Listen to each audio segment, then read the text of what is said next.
The Great Library of Alexandria, one of the ancient world's most important repositories of knowledge, is known for its tragic ending when it burnt to the ground. But what if its namesake wasn't just a man, but a god? What if his divine wisdom has been lost over time?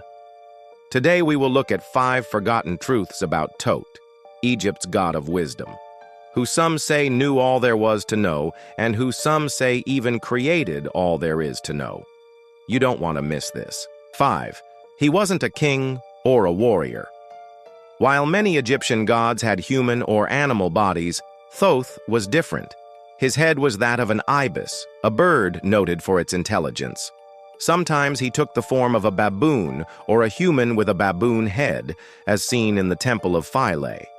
But his most common iconography featured an ibis bill and body, or the head of an ibis sprouting from a crescent moon.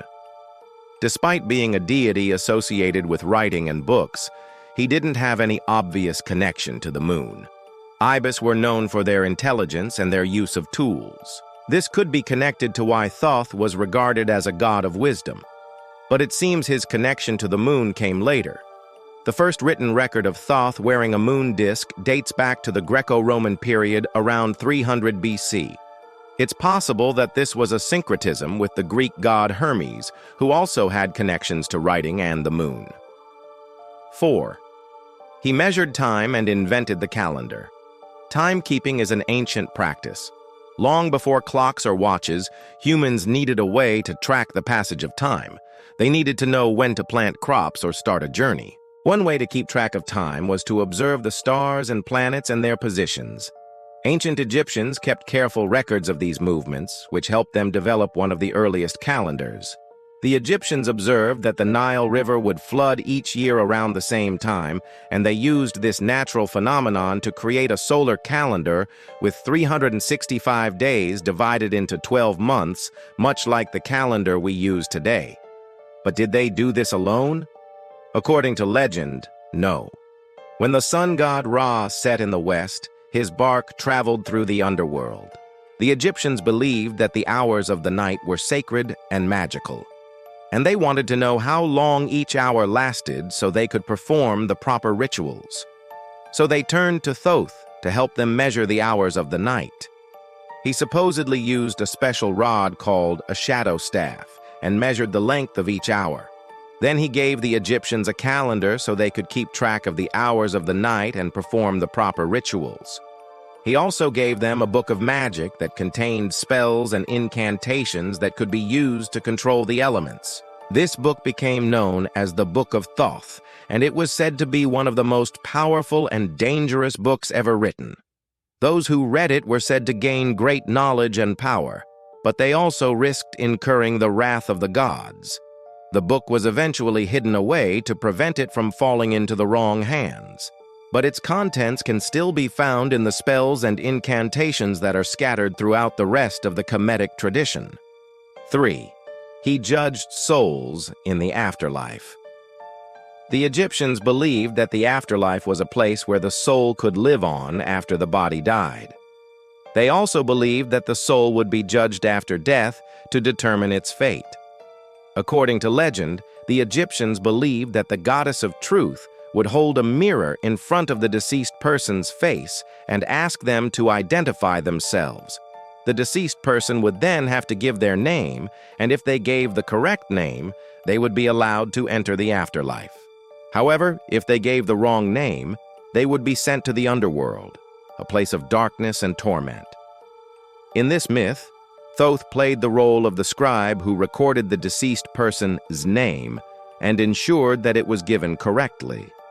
He was also the one who conducted the weighing of the heart ceremony. During this ceremony, the deceased person's heart was weighed against the feather of justice. If the heart was found to be pure, then the person was allowed to enter the afterlife.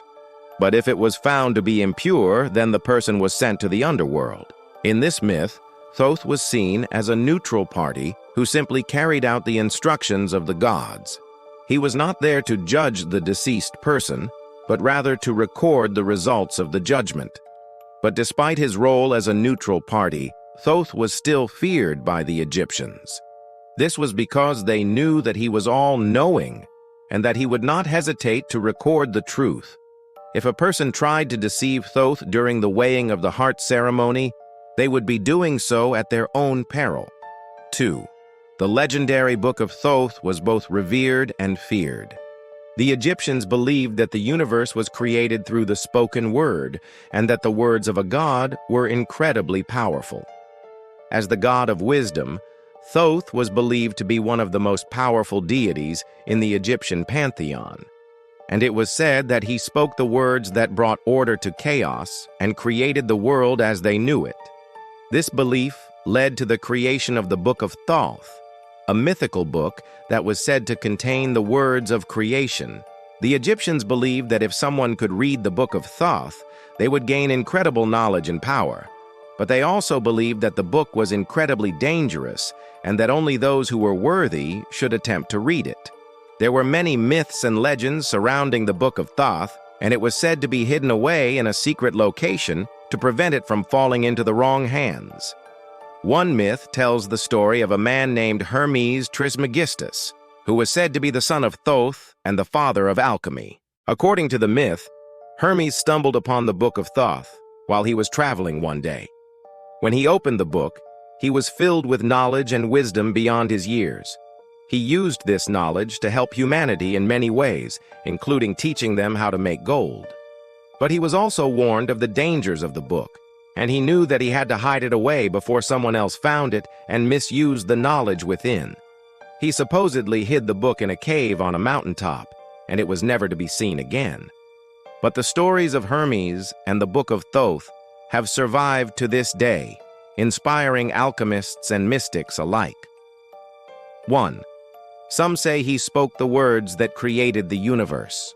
In the beginning, there was nothing but chaos and darkness. Then Thoth emerged from the darkness. He was alone, but he didn't feel lonely.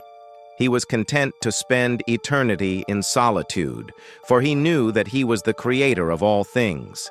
He had spoken the words that brought order to chaos, and he had created the world as they knew it.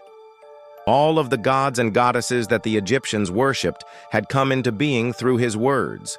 Even Ra, the sun god, was a creature of Thoth. He had been created from the primordial waters of Nun when Thoth had spoken the words that brought light into darkness. Thoth continued to watch over his creation. He saw the humans that he had created in his own image, and he was pleased with what he had made. They were intelligent and curious, and they had the ability to learn and grow in ways that other creatures did not. Thoth enjoyed watching them as they developed their civilizations and cultures. He watched as they built their pyramids and temples, and he listened to them as they sang his praises. But he was also aware of the darkness that lived in the hearts of men.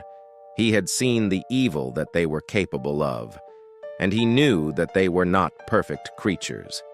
Still, he continued to watch over them, for he had faith in their ability to learn and change. He knew that they were capable of great things, and he wanted to see what they would accomplish. And so Thoth, the ibis-headed god of wisdom, continues to watch over us to this day. He may not be worshipped in the same way as he once was, but his legacy lives on in the stories and myths that have been passed down through the ages. As we close this episode, I want to thank you for joining me on this journey through time. If you enjoyed this episode, please don't forget to subscribe and join my community of fellow knowledge seekers. Together we can continue to explore the mysteries of the past and uncover the secrets of our world. Until next time, may your days be filled with wonder and your nights with dreams of ancient wisdom. Goodbye.